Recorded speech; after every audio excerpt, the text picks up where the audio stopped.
Good morning. Welcome to the studio. Welcome to this very special live stream. It's an absolute pleasure to have your company.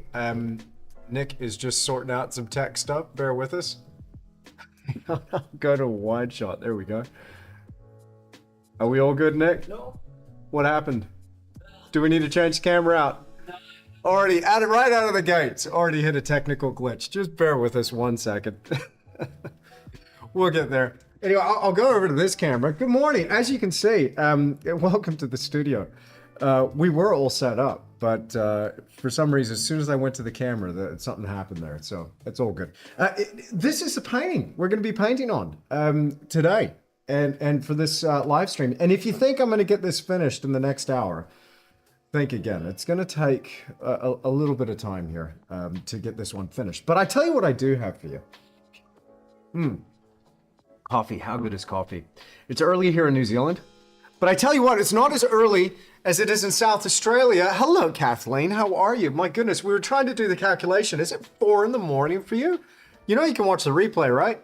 But anyway, I'm so glad you're here and watching this live. Welcome, and welcome everybody to the live stream. Now, if you're new here, if you've never seen me before, if you've never watched a live before, hit me up in the chat right now with 3 capital N's, or just say, hey, I'm a newbie here, and huge, mad shout out to you, and welcome to the studio. If we haven't met, my name's Andrew, but my friends call me Tish, and I like to paint stuff. I like to paint all kinds of stuff, but I'm the traditional representational realism kind of guy. I like the old masters. I love the old masters. I love traditional techniques, and I love trying to get what I'm painting to look like the actual thing. Because at the end of the day, I was having a chat with somebody that came to the studio the other day, and I was telling him, I said, Alex, you know, the thing with me with painting is I want to get painting out of the way. Does that make any sense? I want to get this painting out of the way so that when the viewer's looking at the painting, they forget they're looking at a painting and they start having an experience. Now, hard to do, tricky to do, but ever since I witnessed that by looking at an old master's work and then suddenly forgetting the fact I was standing in an air-conditioned art gallery and I was looking at this amazing, huge winter scene, I was really there and I thought, man, I want to do that for the rest of my friggin' life. And so I've dedicated my life to this, and now to helping others do the same. Paint better pictures, learn these techniques, and just enjoy more success at the easel. So that's what I'm all about. And so if you've just happened to find yourself here, randomly clicking on this live stream on the internet, well, welcome, welcome. It's a pleasure to have you here. All right, let me talk to you about what we're doing today. I'm gonna go to this screen here, and this is an idea that I've been working on for a little while, and I've been chipping away, thinking about it for my Academy folks. I've been putting it up for lots of cook time. So what am I talking about here? Let's have a look here. That's some reference material right there. By the way, my Academy folks, you guys have access to that right now, royalty, copyright free, that reference along with about 20 other images of this scene. But this is Lake Marion in the South Island of New Zealand. That's the photo. This is my color study. I just want you to notice, like most of it's there from the photograph to the color study. However, there's just a couple of tweaks that I've made. This is what I'll do with my reference materials. I'll create a compositional design that's pretty true to the reference. It's got the seed of the idea there, but you just want to push it a little bit further. Use your imagination. You know, at other times of day or other times of the year, you might get a bit of that cloud. You might get a little bit something different with the light. But one thing that's probably not going to happen in a hurry is those rocks growing and shifting and doing what I've done to those rocks. However, you can still use a little bit of artistic license and get away with it. I think most New Zealanders would look at that and go, hey, that's like Marion, so make those changes. But that's essentially that little color study, that thing right there, that's what we're going to be putting up on this canvas. All right. Hello, Kevin. Good to see you. And Piotr in the house, Charlie in the house. Hey, good to see you. Hey, Henrice, how are you? Rick here. Hey, Techno Dad, how are you? Heard a saying today, there's no such thing as can't paint. We all started painting from the age 3 years. Absolutely. Rick, you know, Rick, I could not agree more. That's fantastic. Love it. Okay, I just want to show you this. Okay, look. You wouldn't just start building a house by buying a whole bunch of lumber and just throwing it down on the lawn and then looking at it going, yeah, I'll put those sticks together and yeah, I'll bung the house together. And I kind of got an idea what it's going to look like. And yeah, away we go. It's going to be fine. You need to have some sort of plan. Okay. So here's my plan. Again, you could see it on your screen there. This is I'll turn it so you can see it in the light. Sorry, it's at a little bit of an angle. But that's just a little color study. By the way, I do lots of these. These take me a couple of hours, but it's all there. The composition, the tones, the light versus dark. But guess what? I'm still not done playing with it. I'm still going to play with it a bit more. I still got a lot to do. All right, hey, let's go over here. We've only got an hour together for this one. By the way, let me give you a heads up about what we're going to be doing today. I've got an hour with you here on this stream. And then I'm going live on my academy immediately after this for 4 hours. So we got a lot to talk about. If Tamara is in the house, I just want to let you know, Tamara, that I am recording on all cameras too. So there you go.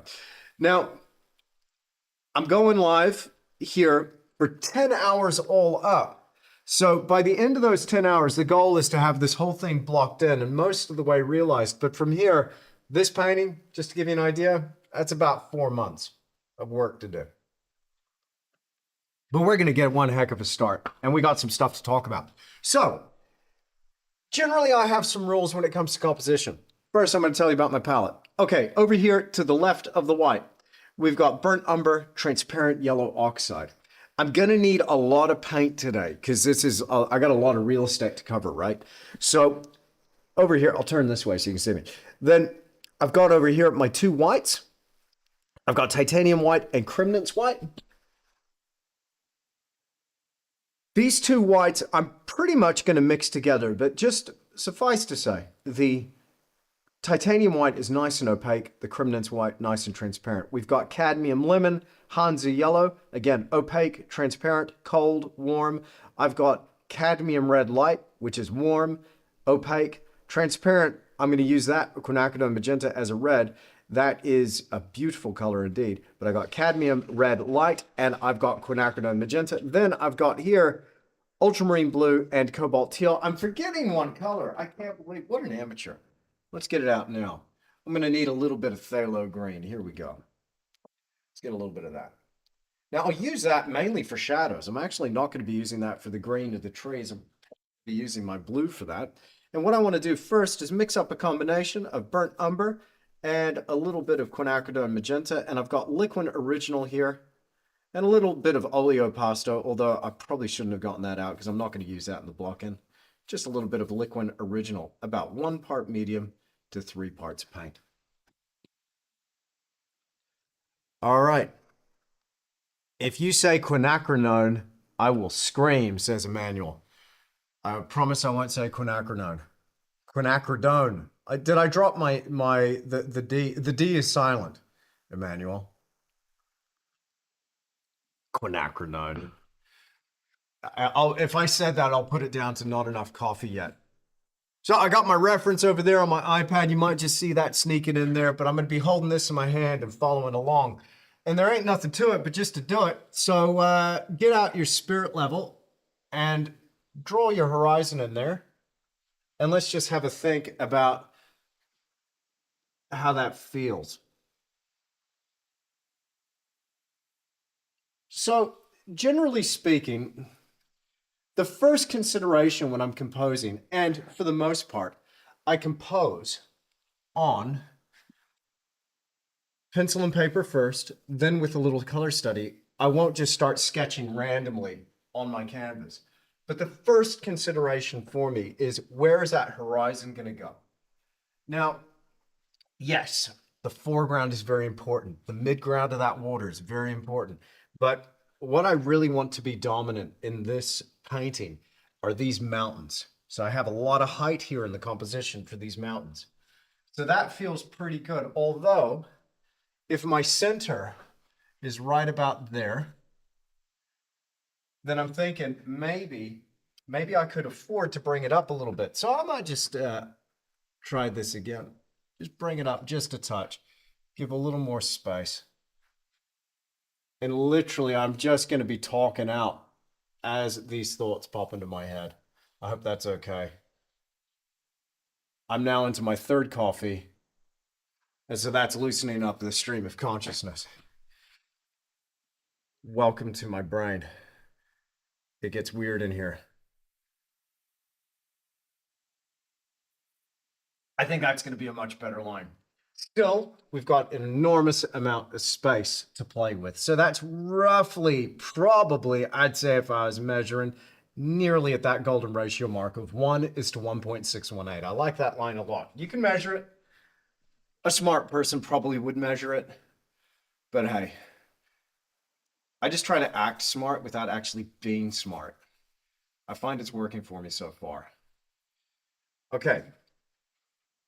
Now, what I'm looking for in my little color study here, by the way, I'll hold it up there to the screen. Oh, you can see it there on the screen anyway. What I'm looking for is just where those major lines come down and exit the canvas. Now, generally, I mean, you can do this as a grid, sketch it up, but I like just drawing straight onto the canvas. And so right now, this morning, what I'd really love to do is just get the big shapes down first, throw a little bit of color up here. But then for my Academy students, shout out to my Academy folks, we're going to be going live immediately after this stream and carry on with these techniques. Continue to shift some stuff around and draw in where everything needs to go. Let's go to a wide shot. Now, if you can barely see those lines, good. All right, good. I want to keep these lines nice and thin. I don't want big gobs of paint. I just want a little bit of paint on the brush. And then I press just a bit harder once I hone in on where those lines actually need to be. Now, I have used a bit of artistic license. You can see, check out the profile of this hill here. You can see in the photograph, it's a much more gentle slope, but here in my little color study, I've got a much more significant kick out. By the way, I'm just going to draw a horizontal line out from that mountain right there, just a little light line that comes along. One of my compositional rules is I don't want to have another peak that lines up with that line. So as long as it's at a different height. So once I've established a point like that, I just don't want to repeat that anywhere else. That way I can keep my composition looking nice and natural. Not like it was made with too much human thought going into it, just something that appears to be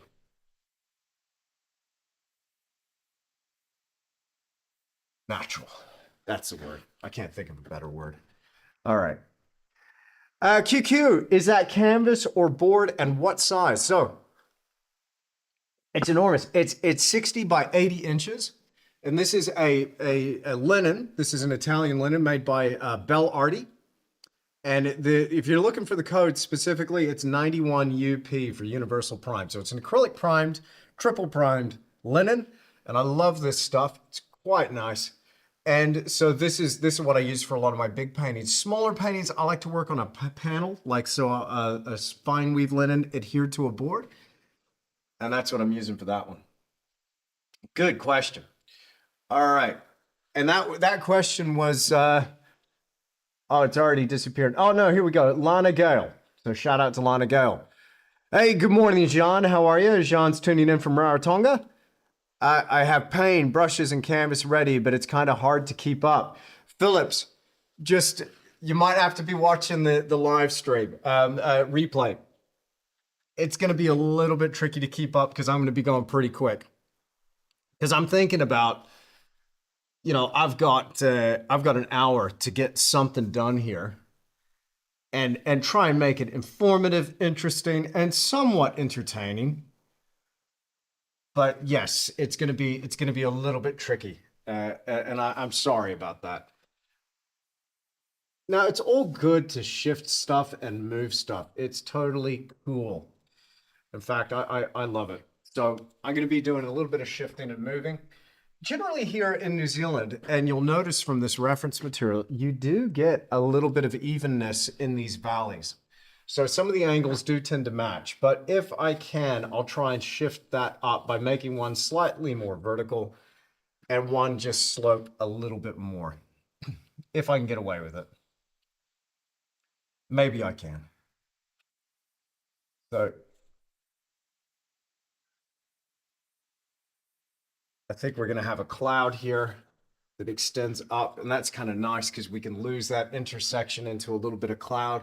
You can see I'm kind of sketching in loosely what we're seeing there in the photograph. Again, if you've got a question, just hit me up. What color is your imprimatur?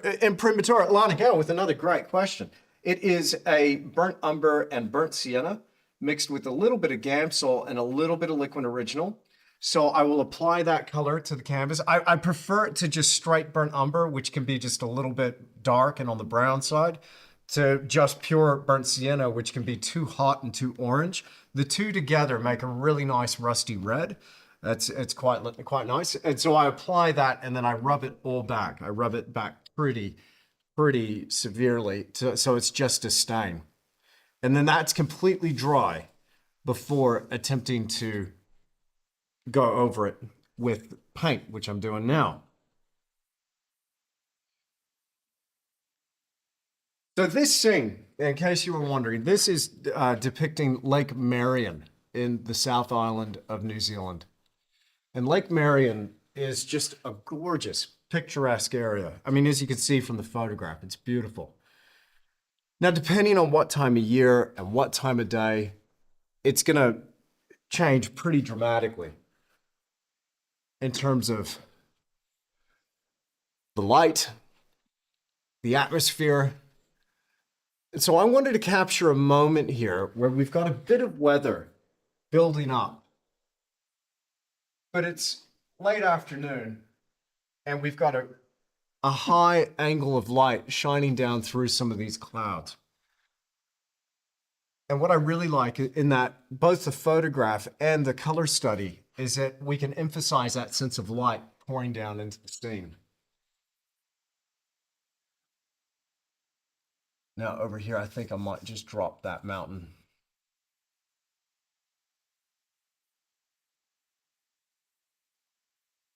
Excellent. All right.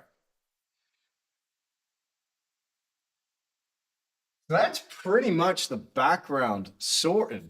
I can see where all those big shapes are going to go, especially when working on a painting this big. Like, it does help having a big studio. I got a nice big studio. So I'm gonna walk back into my space a few meters, about here. It's about as far back as I can go, but that puts about 4 meters between me and the painting to just get a feeling for those shapes. And let's have a look.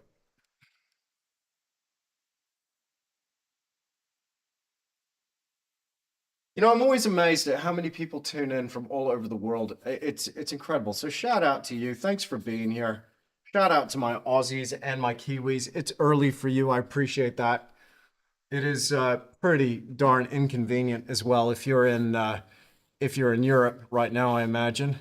I saw somebody was here from Ireland. That's cool. Welcome. It's just so awesome to have your company here. Thanks for tuning in. Now, I think what I might do is just get that at a nice, high, steep angle. I might go all the way off the top. I think that'll work really nice. And then over here, just so I don't get any evenness, I might bring that one off the top too and bring it in just a little bit more.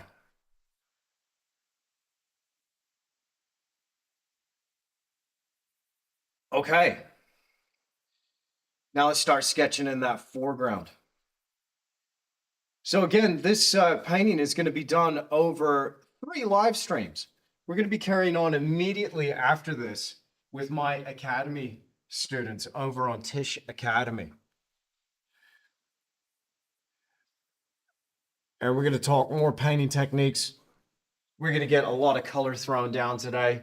As you can see, it's a lot of area. I mean, that's me compared to the painting. So we got to cover a lot of area today. But the next day, we're going to carry on with another 5 hours. So this is over the next 2 days. This is 10 hours of live streams. Now, you can watch all of that, by the way, for free, just like you're tuning in right now, because we offer a free trial on Tisch Academy. So you can catch the next 2 streams for absolutely nothing. So if you want to check that out, and I really hope you do, then visit tisch.academy. show you, and we are going to have a little plug in here pretty soon, and you're just going to follow along from there. But if you want to see this, you can grab yourself a free trial. Enjoy. Right. Some big shapes of some rocks here. Let's go ahead and go to that reference wide so you can follow along with what I'm doing. Check out the photograph, by the way. Once again, check out that photograph. Notice how those rocks are pretty small. And what I really love is making them a little bigger, a little chunkier. If I get up a bit closer to them, that's what I'm going to see anyway, is I'm going to see them increase in size, obviously. But I'm also going to see them shift around. So I don't get too fixated on things like rocks and foreground elements. I go ahead and use that artistic license.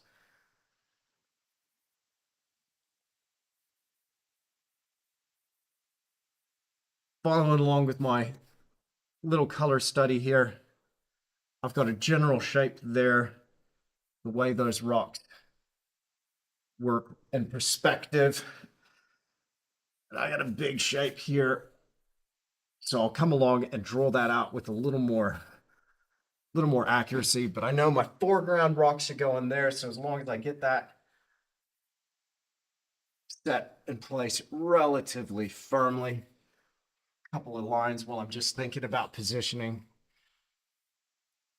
Now this is a round that I'm using today. This is a bristle round. I often don't use a bristle round, but this is a number 10 bristle round from Rosemary & Co. And the reason I don't use bristle rounds is because generally they just don't make a fine enough line. This is making a relatively thick line, but compared to the size of the canvas, it's all right.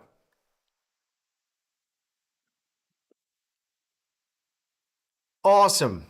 48 Juice Girl is loving the free trial. Hey, welcome. Hello from London. G'day, Anthony. How are you? G'day, Matthew. How are you? I've never painted any fine artworks that large, but I painted some extremely large backdrops. Yeah, and sets for high school. Well, then you've painted large-scale paintings, Matthew. That's cool, though. How cool are backdrops? I've done a few of those. Hello, Susan Hollander. How are you? Excellent. Okay, Jim Wade. Hi, Andrew. Notice you use liquid for your medium instead of linseed oil. We use that throughout the whole painting. Absolutely, Jim. So once you start off with the medium, you just want to carry on with that medium.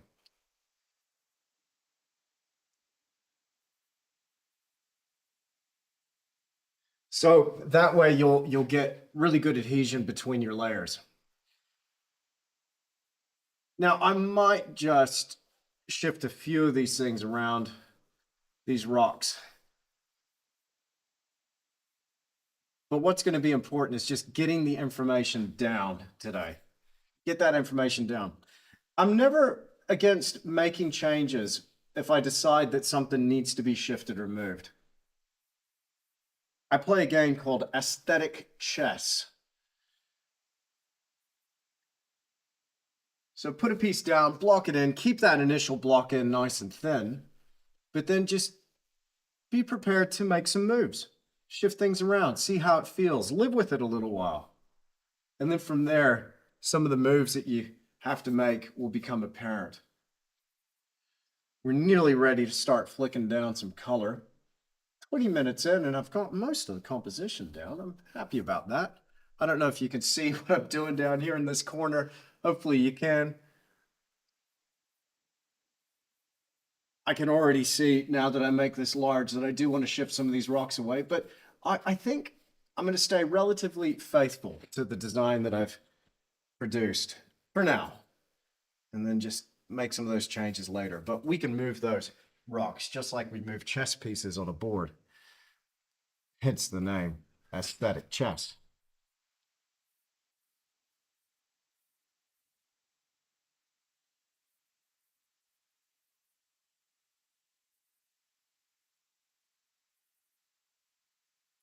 Now with a little more, I might go ahead and just start to block in those rocks, get those edges. So you saw how I just put in the plane of the side of that rock? It was really suggestive in my color study what those planes looked like. And so here, I'm taking that brushwork And I'm just hardening up some of those edges, thinking about it, thinking about where those darks are going to go. And I'm also thinking about light against dark, dark against light. This contrast is really important. All right. Hello, Jan. How are you? From South Africa. Watching on duty and enjoying my lemonade cake. Fantastic. Well, shout out to you. How often do you use liquid? All the dang time, Iona. So every stage of the process. Another 4, yeah, that's right, Nikki. Another 4 hours to go today after this first hour here on YouTube. Another 4 hours to go. Can you believe it? So we're going to have a lot to talk about over on the Academy. Again, you can tune in for free. Just click that link in the description down below and get yourself a free 7-day trial. By the way, I'm taking that trial off the table. It is not going to be around by the end of this week. I'm taking that free trial off the table. It's no more free trial at Tisch Academy. It goes back to the full price right out of the gates. I realized that I was just giving away such a dang good deal and no business sense whatsoever, you see. That's all right. I'm a typical artist, but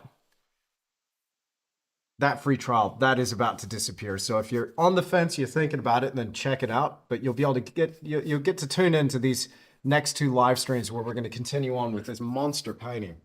This is the biggest painting that I've ever done on a live stream. Now, I've worked on bigger paintings, but I never started a painting at this scale. And it's up there with some of the biggest stuff I've done. So what you're getting to see now is exactly how I would approach a big painting. But that said, there's a few different approaches. Now, if you've seen me on YouTube before, you might have seen that I do sometimes meticulously plan and create like a digital rendering using Photoshop and a Wacom tablet. No, not AI, but Photoshop and a Wacom tablet. After I've done exhaustive pencil studies and research and planned out my anatomy on the horses and worked out what kind of light angle I want on those mountains, etc., etc. Just got just the right curl and break in the wave. Whatever it is, I will often, if it's at this scale, do a meticulous plan. But other times, and this is something I'm doing a lot recently, is I am really enjoying the spontaneity of just attacking the canvas. So I do have a plan. I'm very familiar with this scene. The color study has been living in my brain for a while since doing it. I've been looking at that reference. I've been thinking. So I still have a plan of sorts. But one of the things that I'm playing with now is I'm prepared because of the process to make any shifts or changes needed. And I'm enjoying more and more the play in painting, the process of shifting. Good fun. Hello, David. How are you? How much texture does your canvas have? Oh, Gen B, it might be because you're really far away that it looks quite smooth. And so it's got a little bit of a weave to it. I wouldn't say it's like Hessian per se, but let's see if we can get in on this stuff. Let's zoom all the way in. Here we go. And let me see if I can get you a closer view. Can you see that? So you might notice a little bit of weave, a little bit of grain here. But overall, it's still pretty smooth for a heavy-duty canvas. I just find that this does not lend itself to very small works, but large works, fantastic. Brilliant on larger stuff. Okay.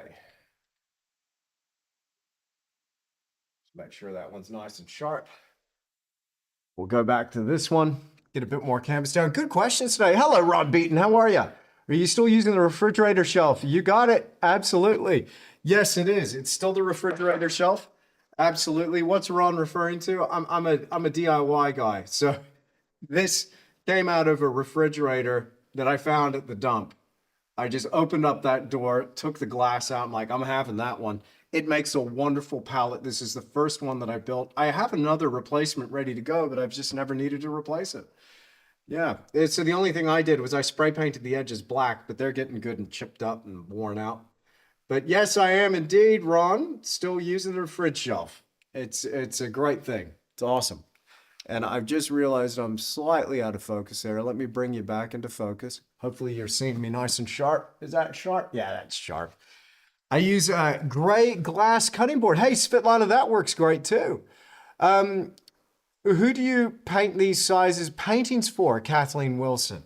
So first and foremost, I paint them for me.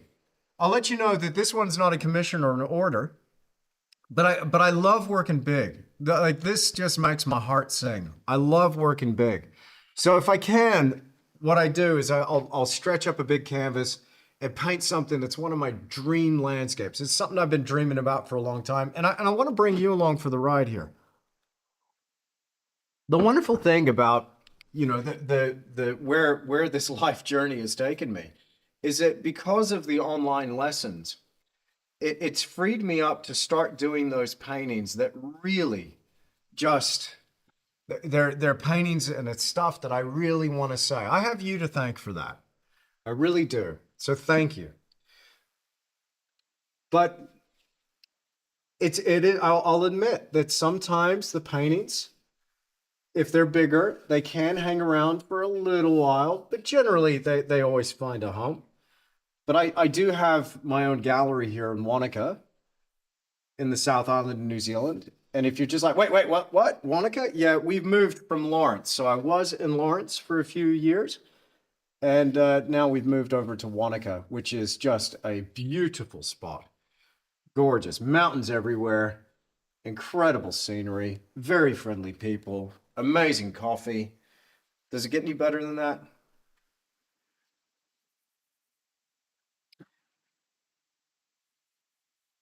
And so this painting will end up going in the art gallery, which is just on the other side of this wall here. So on the other side, that's my fine art gallery. And if you're in Wanaka, then come to North Lake and come and see us. All right. Brent in the house. Hello, Brent. Brent, is it you? Is it my buddy from Virginia? Hey, Brent. Hey, Trey. Good to see you again. I haven't seen you in a little while. All right. No worries, Angus. You're not late at all. Good to see you. Okay. Yeah, if you've just signed up for the Academy, check your email. That's right. Thank you, Nikki. So one of the things that's actually pretty important to this scene is that light that's shining down right there on that mountain slope. Fantastic. And then we got another cloud up here. Now, of course, my Academy students would be very familiar with this painting already because we were talking about this in our composition workshop just a few days ago. Into last week, we were talking all about composition, how to compose, some do's and don'ts of compositional design.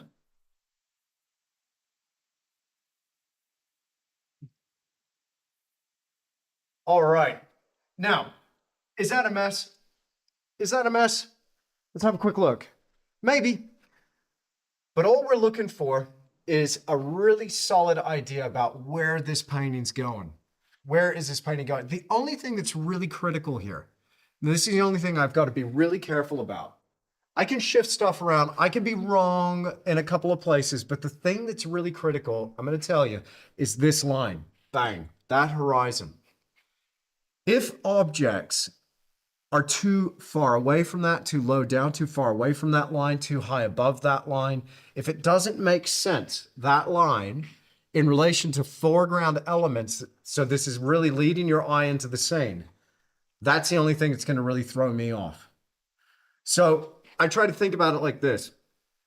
This horizon line establishes the context immediately and gives us a sense of scale of our foreground, big blocks, big boulders, a sense of how high we are above that foreground, and a sense of where we stand in relation to the distance.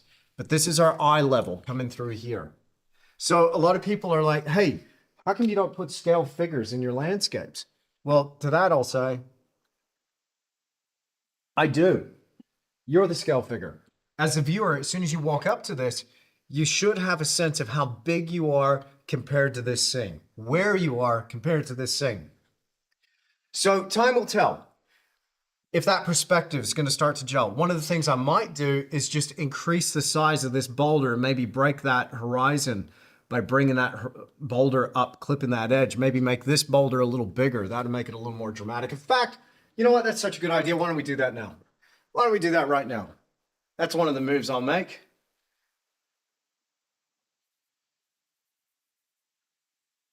All right. Hello, Chris from California. Good to see you. Your outlines are looking great. Thank you very much. Thank you, Frank. Appreciate that. Morning from Sydney, Australia. Good morning, Peter. How are you? So what I'm going to do is I'm going to come in here and just increase the size of that block. Just a touch. Actually, I've added probably about 3 inches to the top of that block. We'll have some significant chunks and angles and broken faces coming down. That will work really well. That's nice. Now, just so I don't get it twisted, I might just come over here, just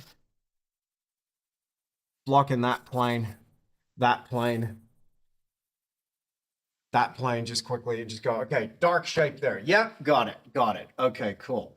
Then I'll come over here to this other one and go, yeah, okay, that works pretty good. Let's just add just a little bit to that and just go ahead and break that line. What will that do to our composition? We'll work on the lines and angles in today's Academy stream. But suffice to say, I'm telling myself, I want a dark shape right there. Will that work? Yes, I like that it breaks that horizon. By the way, if I've established a line over here, like let's say we got that kick out on that mountain there, and I'm drawing a horizontal line across, I just don't want another peak to hit that line. Okay? But similarly, if I've got a peak right here, that's going to establish a vertical line dropping straight down. And I just don't want to put a rock directly below that peak. I might have done that in my color study there. But once I notice it, I'm like, okay, I'm just going to shift it around. That'll give me a little more of a feeling of this asymmetrical balance that I'm going for. But I kind of like that. It makes these rocks a little more significant. Now, the other thing that I'm going to do is probably just lift up their base just slightly on a couple of these. Raise that one. That'll push that past the halfway point. That works. Cool. And by flattening out those lines, hopefully it makes them feel a little bit further away and a little bit more raised up closer to that horizon, which is dropping us down more at water level.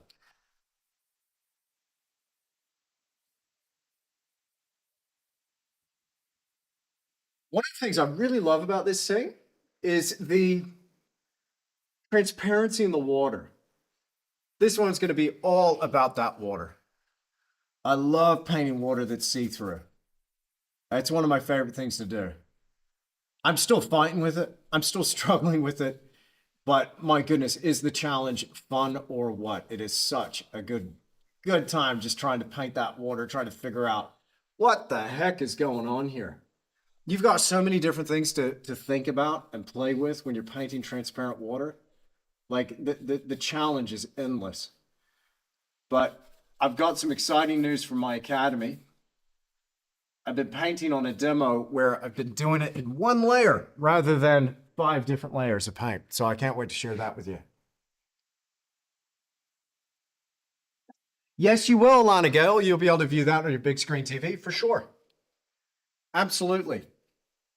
If you can pull up YouTube on your TV, then you can absolutely pull up those live streams. And many people do. Many people have got a TV in the corner of their studio and they're painting along with me, or they're just painting on their projects while they tune into that live stream. The best part of that live stream, by the way, is the community interaction. And on that note, I'm going to take a quick 5-minute break and I'll be right back. I've got a lot of painting to do today, so I'll be right back with you. But in the meantime, check this out. Are you ready to improve your art? Do you want to take things to the next level? Well, at Tisch Academy, we'll guide you through the whole process. Now, traditional art school can be really expensive, and you're going to go through all of that time, and at the end of it, are you even going to learn how to paint? You're taking a huge risk, and not to mention, you got to travel there to take those classes. But here at Tisch Academy, you can learn at your own pace, on your own time, and learn those things that actually interest you. With your Tisch Academy membership, you're going to unlock over 350 hours of exclusive video content. You'll have access to the critique videos, but most importantly, those weekly live streams if you're a member of our Academy VIP tier. Now, maybe you've hit a creative block and maybe you've experienced that low energy when you approach the canvas because you're just not sure what to do. I get it. I've been there too. But I guarantee that Tisch Academy will see your art soaring to new heights. Now, that's a bold claim, I know. Don't just take my word for it. Here's Daniel, who's experienced massive results from taking our courses on Tisch Academy. If people just get on my Instagram and scroll down to the bottom and see what my first works were to now, you've just changed my life. I think you've got so many tools on the Academy that anyone that goes on there is going to be successful in their own personal way. And when I start paying and do something like this that I never thought I could do 3 years ago, there's no way. I don't know, it's got more of a meaning to life now, and now I have goals. Now, I'm so inspired by Daniel. He's kicking massive goals. Now, here's Penny, who's experienced similar things from Tisch Academy. I have painted for a long time, actually, but I felt kind of stuck. You know, I kept doing the same things, and I didn't feel like I was progressing. And so when I found Andrew's videos and then later joined the Academy, I learned some concrete things like it was my composition that I'm off. And I learned some steps where I could go, oh, okay, that makes a difference. And in an encouraging community, I would put a piece up, a photo of what I did, and got some really good feedback, encouraging feedback. Now here's Swati, who's learned from our tutorials and has applied that to her own art and is now creating bigger, more ambitious work. Hi, I'm Swati from India. I always wanted to be a painter but couldn't pursue it professionally, and it was more like a hobby. This is how I used to paint before. Then I took Andy's tutorial to learn more about realism and did few of his copies too, and this is one of them. It helped me a lot in understanding the concepts like color mixing and composition. This is where I am now. Thanks a lot, Andrew. You have been a great influence on me. Looking forward for your next tutorial. Now, I just love Terry from Montana. Here's what he's experienced from Tisch Academy. Howdy, I'm Terry Hirsch from Dillon, Montana, and I became a student of the Tisch Academy with Andrew Tischler because I had a stroke 3 years ago, and part of the therapy was painting, so I took it up. To give you an idea how I've advanced, this was my first painting, and this is now where I'm at. This is our daughter, and through 4 different paints. That was it, put into that. That's what you can get out of the Tisch Academy. Now, these are just a few stories from some of our members on Tisch Academy. Trust me, there's loads more. So if you've been putting off this vital step in improving your art, then don't wait any longer. Jump in now, and I'm gonna make it super easy for you. We offer a 30-day money-back guarantee. No questions asked. If you jump in and you find that this isn't for you, then no problem at all. I'll refund all your money. Now, registering for Tisch Academy couldn't be easier. It only takes a few seconds. You're only 1 click away. There's no hidden costs and no lock-in contracts. Once you're in, you're in. And remember, it comes with that 30-day money-back guarantee. So what are you waiting for? Click that link and join us at Tisch Academy. I'll see you in the studio.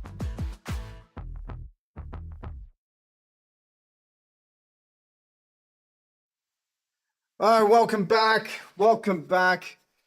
How was that? Somebody was like, oh my goodness, getting fancy, moving up in the world. Yes, I am, Rick. Yes, I am. It's good fun though, but thank you. And shout out to all my Academy folks. You guys are awesome. You know, the feedback that you continue to give is just extraordinary. But I couldn't do it without you. I really could not do it without you and what you bring to that community. The best part of that is the exclusive community. It's the group of amazing people from all over the world who are dedicated to their art. I just love it. So shout out to you. All right. Now, Chad had something really interesting. I was just watching the live feed just then. Chad said, I'm doing an epic plein air of my trailer park. And Chad, I got to say, because he was saying not everybody can live in Middle Earth. True, I'm blessed. You know, I'm Texan, right? So how did this Texas boy ever end up in Wanaka, South Island, New Zealand, of all places? It helps when you marry a Kiwi. I'm just going to say, it really does. But, oh goodness, Chad. Yeah. So, but that said, you kind of remind me of a good friend of mine, Joe Paquette. And Joe said, you know, you have to be able to see the Grand Canyon in your backyard. Yes, I got this subject matter. That's why I provide that royalty-free reference material if anybody else wants to paint it as well. And I'm bringing you along for the ride. But I've got it, so I'm going to rock it. But the thing I love about Joe Paquette is that he really has a way of taking something that most people would pass by every day, and he makes it extraordinary. You know, like a grain silo or a house that's falling down or a rickety old fence. And there's beautiful everyday moments that we all live around, that if you have the eyes to see, our role as representational artists is to represent to our viewers that which means something to us. So regardless of what it is, if you have the eyes to see, yes, it could be a beautiful mountain, or it could be just leaves turning on an autumn tree that's in the park. Whatever it happens to be. Doesn't all have to be grand and, you know, big mountain vistas like this. I mean, come on, it's too much. It's too much. It is too much. Yeah, but hey, whatever. That's what I got, so I'm gonna rock with it. All right. I don't know about this rock shape, but hey, we'll carry on. Now, time to get out some color, huh?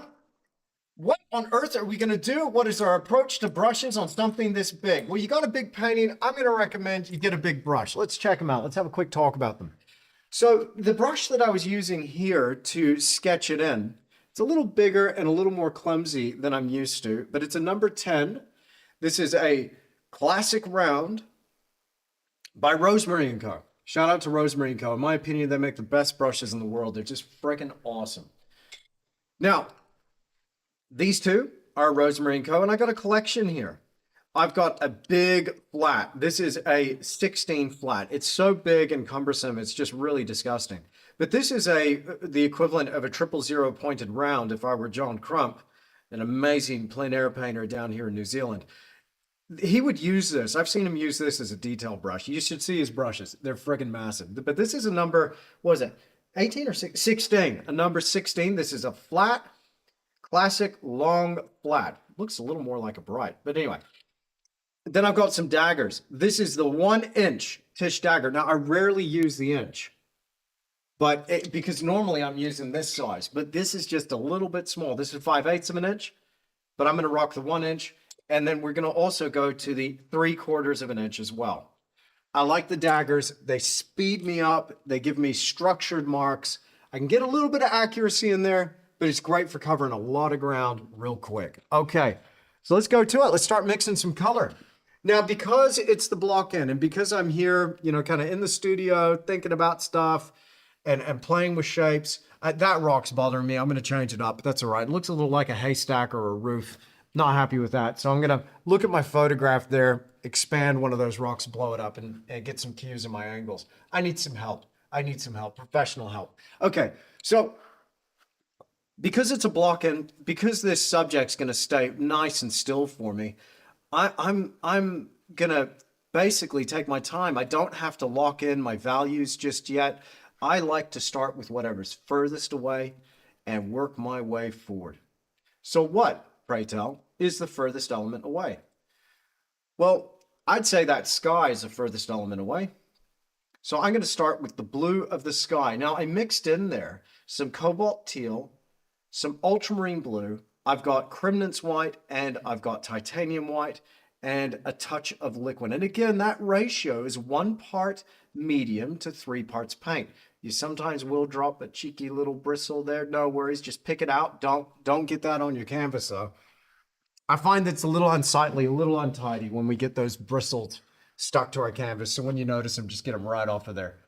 And just like that, big, bold strokes of color, I'm going to start laying in the blue of the sky there. Now, there's a little bit of texture to the paint that I'm applying now. I want just a little bit. Not too much, but just a little bit.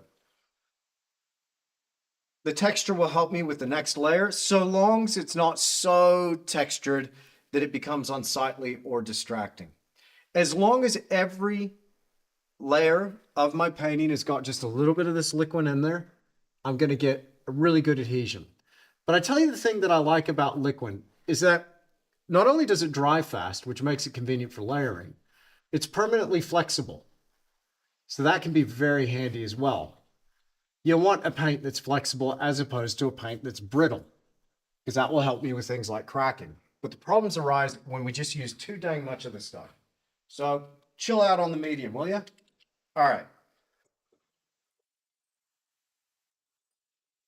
We just, I want to get you a close-up shot here. So let me get in here and show you how I'm applying this. And we'll zoom in and I'll get it nice and focused. There we go. Now you're going to see a little bit of a glare there. I hope that's okay. I got light shining down from every angle here in the studio. It's appearing correct to my eye, but I've got a lot of light here. So I'm starting here with the furthest away. I'm going to work my way forward. I'm going to bring this sky down, and we're going to play with the shapes. While it's wet, we can move it around plenty. But even when it's dry, you can still move stuff around. You just paint over it, right? It's all good. Don't sweat it. All right, QQQ from Sabrina. Hello, Sabrina. Hi, when you're painting alone. Excuse me. Do you like to listen to music? And what's your favorite music? What inspires you the most? Sabrina, that's a great question. It's actually a question I get a lot. What do I listen to while I paint? It's changed over the years. I used to need to listen to a lot of audiobooks, a lot of talk radio type stuff, podcasts and the like. And I listened to a bunch of that. That was fun. But now I find myself more and more, I'm listening to some music, but I kind of struggled with the music. Now, my particular take on things, I'm a Christian. I love Jesus. And so I'm listening to music that is, for the most part, what you'd call worship music. And it's just something nice about a big, bold landscape and then listening to stuff that is honoring God. So that's just my particular take. You do you, but that's what I'm listening to. And if you want to know the particular artist that I tell you what, I'm just on a mad Josh Garrels thing right now. I can't stop listening to Josh Garrels. Love it. So that's specifically who I'm listening to. There you go. Thank you, Rhiannon. Awesome. All right, QQQ. Is it better only to paint with artificial light instead of daylight? Marcus, look, if I could use daylight, brother, I would. I really love daylight. Daylight doesn't come without its limitations, though. There are some. And one of those is, you know, when you get a cloud like what I'm about to paint now, with a big highlight on that cloud, like here in the southern hemisphere, we want south-facing light. If you're in the north, if you're coming to me from North America, for instance, you want to have that north-facing light, right? Why? Because you don't want that sun, that direct sunlight coming into the studio. But check out this situation that I'm in now. So I'm in a commercial space here in Wanaka, right? And look, it's a beautiful studio. As you can see, like I love this place. It's awesome. But one of the things, in fact, Nick, can I get you to kill the outside lights, please, sir? I've got a window display set up here, but that's that bank of light right there. So that's not light there. Isn't that better? That's not lighting the studio. This wall that you see these paintings hanging on is about a meter, 1.2 meters in front of that window. So I've got a window display over there. But as you can see, there's my desk, right? That's over there in the shadows. But here, what I'm working under is and I got to shout out my guy, Piotr, over there in Poland. I got these based on his recommendation, but these are UG LEDs. It's high CRI lights under 3 soft boxes. So it's spread out, it's nice and high, and I got 3 of these. You can just see one of them right there, but I got another one here, and I got another one over here. So that gives me even light across the canvas. But this ceiling sits at about 4.3, 4.4 meters. And these are big concrete beams, and then it's a poured concrete floor, and I got apartments above me. But I got a lot of height here in the studio still, which is nice to play with, but no skylights. There's no skylights at all. And you can even see there's a bit of plumbing that enters into my space. So you hear everything that's going on upstairs. So this is why I'm building this thing in the corner. You can just see the framing starting to emerge right here. That there is a purpose-built sound booth, and yours truly is the guy that's got to build that thing. I'm going to be working on that today, but that's just so I can get my voiceovers done for all my Academy people. So at the moment, I can't do a voiceover. I have to get down here at 4 a.m. and start trying to do a voiceover, and they're waking up at 5. Doesn't give me enough time. But anyway, let's get back to painting, shall we? It's good fun, good fun. I'm looking forward to mixing it up more with you over on the Academy. Good questions today. As always, I love this stuff. I live, eat, and breathe this stuff. You saw that mix. Let's go ahead and mix the next color. Now, by the way, let me just adjust my ISO here. Really give you a look at this because it's a little bright, isn't it? I think this will help you pick up the value. Now, we talk about a lot. We talk about fundamentals a whole bunch on the Academy. You know, one of those words is value. If value's ever stumped you, another word that I use is tone, but I'm simply referring to how bright something is, how light or dark it is. So the value there is kind of important, and value is all relative. So what I'm going for here is a very simple treatment of value. I don't want to get too dark, and I don't want to get too light. Now, for the gray of my clouds, I'm noticing that in my reference and in my color study, in point of fact, check this out. See that photographic reference right there? And check out the color study. Now, at the time, my exposure was set on my DSLR such that I could pick up all those shadows on that mountain. But as soon as it hits the sky, it's completely blown out. So you have to reinterpret with other reference, supplemental reference, to get that color study right there, to get sky where you can actually discern the shapes. But this is, a question of value when it comes to our tones and colors and relative to one another. We're going to be able to see it when we look at their painting. I don't want to paint a sky that's completely burned out. I've seen a lot of artists do that. We don't want to do that. So over here, just a simple treatment of value. And my go-to for creating a grayscale is burnt umber mixed with ultramarine blue. That's where a lot of paintings start. In fact, that's where I started my art journey, was with white, burnt umber, and ultramarine blue. And I can't believe it, more than 20 years on. I did that piece for my high school piece. That was 25 years ago. I started, my first oil painting was actually, believe it or not, serious oil painting was in my senior year of high school. That's when I started. So Noah's getting a huge jump on me. Shout out to Noah. I saw you in the chat there. Welcome, sir. Noah's a great painter. Forgive me, Noah, but you're in Washington State, right? Shout out to Noah.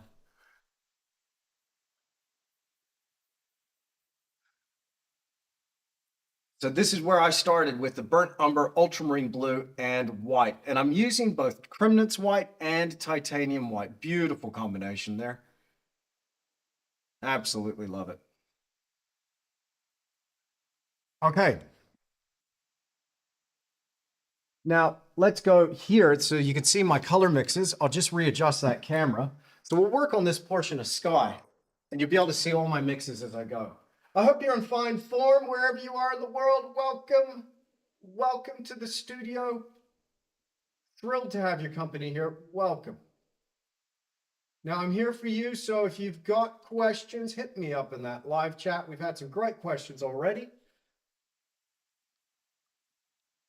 I'm going to go for this. Let's say, I can't believe the time. I just looked at my time and we've done an hour. We've done an hour. I'm going to go for 5 more minutes. Is that okay? Just 5 more minutes. All right. I'm going to race home, wolf down some breakfast, come back into the Academy for 4 hours coming up immediately after this. So my Academy folks, Jump in, check it out. I'm going to see you in about another 35 minutes from now. I'm going to be on the stream. I can't believe, where did the hour go? Normally these live streams on the Academy go for 3 hours. That's the usual length of a live stream. So today we're going 4 hours, and then tomorrow, 5 hours. So, and by the way, the live stream for my Academy folks, that's both tiers, the studio tier and the Academy VIP tier, okay? So we'll do a few more minutes here, but click that link down below and you can sign up for free right now. That means, so just so you don't get it twisted, you can watch the rest of the live stream today for nothing, for absolutely free. Set up, get your free trial. And hey, if Tisch Academy isn't for you, just cancel it in the next 7 days. You won't be charged anything, it's all good. But just set up down there, free trial, click that link down below, and you can also watch tomorrow's live stream. So that's 10 hours of live streaming. There you go. Isn't that fun? Awesome. Now, if I missed your question, then go ahead and hit me up again in the Academy live stream, which is about to take place. Can't wait to see you over there.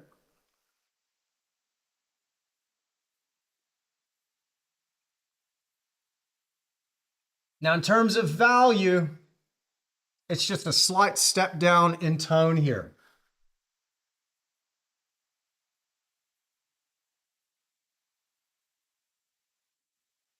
Oh, thank you, Irene. Hello, Kathleen. Quinacridone magenta on his palette. Yes, he used it with burnt umber to draw in the composition. Yes, I did, Kathleen. Thanks for, yeah, excellent. And shout out to some of my Academy folks that are answering some of those questions for me. That's great. I appreciate it so much. Now, what I'm going to do is get plenty of this color down, and then I'm going to get back in here with some lighter tone and manipulate that and create some more depth and illusion. I don't know what I was doing. I was probably just kidding myself with how much I thought I'd be able to get done, but my Academy folks are laughing at me and shaking their head going, we know you, Tisch. You always bite off more than you can chew. Maybe that's true. But hey, here's the thing. I figure if you shoot for the stars and you end up hitting a planet, well, at least you left the orbit, right? So that's fun. But thanks again for joining me here in the studio. Really appreciate it. I'm going to go slightly deeper value there, and we'll get this nice billowing cloud, bit of ominous depth, bit of brooding storm. Something's coming. We got a bit of that light that's going to filter through past this jagged peak and spill into our foreground and midground. Cannot wait. Excited to watch the rest of this, Sarah. Yes, Sarah, I will see you very shortly. But that's going to wrap us up. Hey, look, I really appreciate your company. If you're tuning in on YouTube and you're watching the live stream on YouTube as a replay, welcome to the studio. If we haven't met before, I'm Tisch. Nice to meet you. I hope we will see each other again very, very soon on another live stream. But I'm going to get out of here and I'm going to get back onto this painting for 4 more hours today for my Academy folks. Again, click that link down below. And if you're watching this in the future, you can always watch those replays. And those replays are always available for my Academy students over there. So you can go back and watch the entire back catalog. And by the way, 350 hours plus. We're approaching the 400-hour mark of how much content we got on that Academy. I got a lot to talk to you about. All right, it's been fun. Thank you so much for joining me. And I will see you again here back in class in half an hour, my Academy folks. Okay, see you soon.